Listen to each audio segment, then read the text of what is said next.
Batan-ong residente sa Barangay Look, Mandawi City, gikonsiderar karon nga bayani gumikan sa iyang maisugong pagluwas sa mga tao, lakip na mga bata atol sa pag-igo sa dakong sunog Martes sa gabi. Ato siyang ila-ilahon pinaagi ni ining report.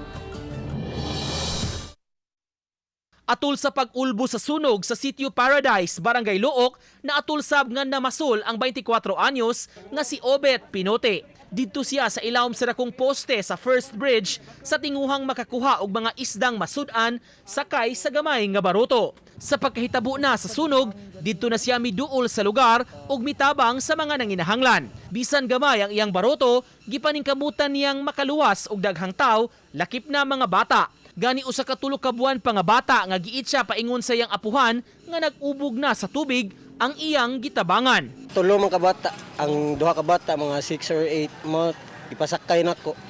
Yang bata nga gamay gisapwang, yang apuhan duha babayg lalaki gipagunit ra nako ng katig. Wala na ako pasakya.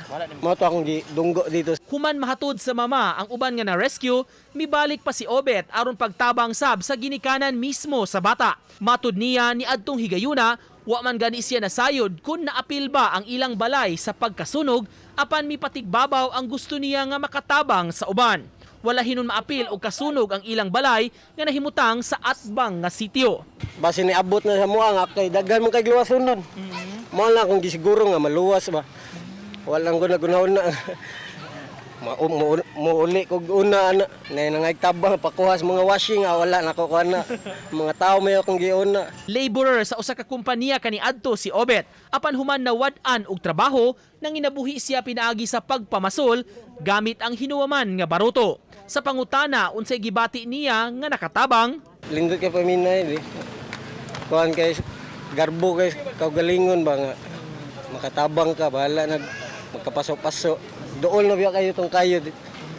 Wala na nako naluwas ang uban pero ako lang gisagitan nga panglayat na mo. Ang mga barangay officials nagpasalamat kang Obet ug sa mga sama kaniya nga mitabang gyud sa uban sa pag-igo sa trahedya. Sa among grupo sa barangay ni Cap Alan, amo siyang tagaan og appreciation ba.